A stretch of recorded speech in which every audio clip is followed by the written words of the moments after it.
Yes, nibyo nundi munsi nandi mahirwe. Ya nzu twayikatuye kubera yuko tuyikuye kuri miliyoni 280, turi kuyigurisha miliyoni 220. Byumve neza, tuyikatuyeho miliyoni 60 zose. Aya mahirwe nta gucike. Ni ya nzu cyangwa se yite apartment kubera ko igizwe n'ibice bibiri. Hari iki gice cyubatse mu buryo bwa etage, hakaba n'iri ya kadasteri iri hirya nini nayo nziza cyane. Iyi etage nkwibutse ko igizwe n'ibice bibiri, igice cyo hasi n'icyo hejuru, ndetse igice cyo hasi kikaba ari ibyumba 4 na salo, saramanje, douche na toilette, igikoni cyiza ndetse n'urubaraza rwiza. Igice cyo hejuru nacyo ni ibyumba 3 na salo, saramanje, douche 2 na toilette 2 ndetse n'igikoni cyiza, hakiyongeraho n'urwo rubaraza. Buri gice gikodeshwa ibihumbi 500. Bivuze ngo kano ka etage yinjiza miliyoni ku kwezi.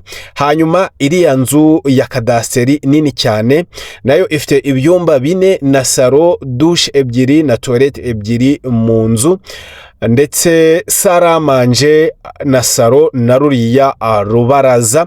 Iriya nayo yakodeshwa ibihumbi 500 ku kwezi. Muri make iyi nzu cyangwa se nge nyita apartment yakwinjiza miliyoni 1.5 ku kwezi mu buryo bw'ubukode. Ariko nanone ni ahantu heza ku buryo ushobora no kuhakorera business zindi zigiye zitandukanye. Ushobora gushyiramo nk'ivuriro, ushobora gushyiramo akabare, ushobora gushyiramo amacumbi mu buryo bugiye butandukanye.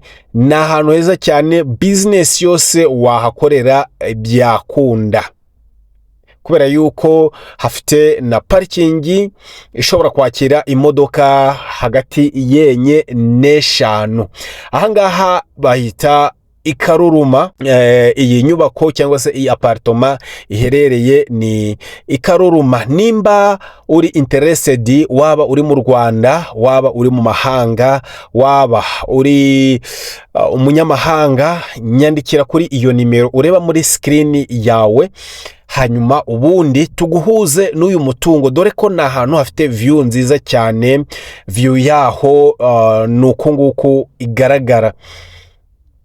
Iyi ni imari. Niba uri umucuruzi w'umushoramari, waza ukirangurira iyi mari kuri miliyoni 220 zonyine. Urahita uhabwa uyu mutungo.